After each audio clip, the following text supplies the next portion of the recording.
Have you ever lit a fire and wanted to put it out?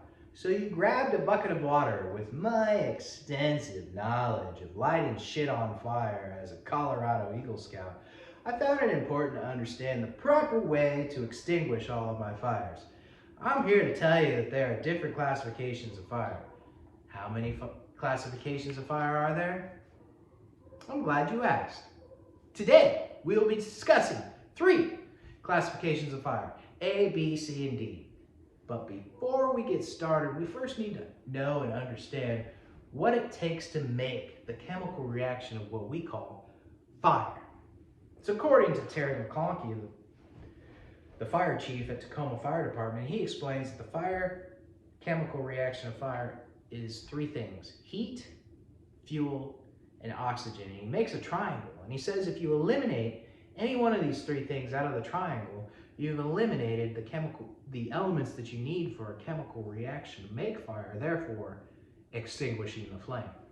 So now that we know how to make fire, we have become the fire. Let us extinguish the fire!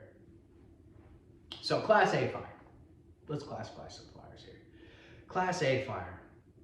When you hear Class A fire, what I want you to do is think of the word ash. According to Kidd Fire Safety, one of the world's largest manufacturers of fire safety products, a Class A fire is a common combustibles fire. Things like wood, paper, cloth, these are things that produce ash. Can you use a bucket of water to put out a Class A fire? Yes, you can. All right, so what comes after A is B. A Class B fire. When you hear the word Class B fire, what I want you to do is think of the word boil. According to Kidd Fire Safety, a Class B fire is a flammable liquids fire. Things like gasoline, oil, diesel fuel, lighter fluid, all the stuff that makes fires really cool. However, can you use a bucket of water to put out a Class B fire? No, you can't. Let's take oil, for example. Oil is less dense than water. So if you add water, trying to eliminate the oxygen from the fire, knocking out one of those legs of the triangle, you're actually going to have the water go to the bottom of the fire and spread the fire, therefore making the fire worse. Uh-oh. According to Kidd, they suggest that you use a dry chemical fire extinguisher. Great. All right, so after B comes C. Class C fire. When you hear the word Class C fire, I want you to think of the word cords. A Class C fire, according to Kidd, is a live electrical equipment fire. So if you have a live electrical equipment, what is that? That's transformers, that's appliances, that's things plugged into the wall, right? So if you actually have something like that on fire, can you use a bucket of water to put it out? No. You run the risk of electrically shocking yourself or electrocuting yourself to death. Why is that? Water conducts electricity, therefore risking your safety as you try to put out that fire. Kidd recommends that you use a dry chemical fire extinguisher for a Class C fire. Cool. All right, so I got myself a dry chemical fire extinguisher.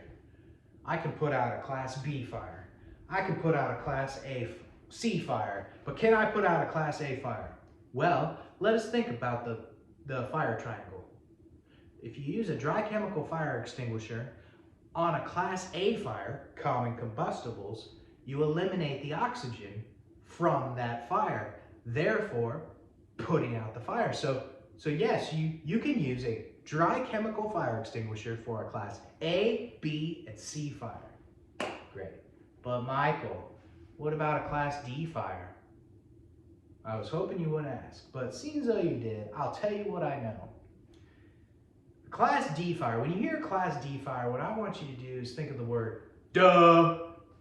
A Class D fire, according to the Kidd researchers, is a common combustibles fire.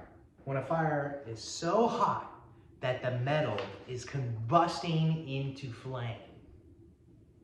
So when you hear a Class D fire, I want you to run the other way. Duh. I do not have the proper training, the proper clothing, the proper fire suppression agent, or the proper equipment to put out a Class D fire. I've never experienced putting out a Class D fire.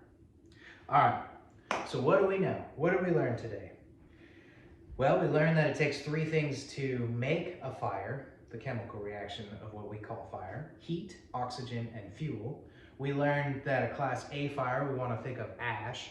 A Class B fire, we want to think of boil. And a Class C fire, we want to think of cords. And a Class D fire, we want to think of, duh, run the other way. Thank you for your time.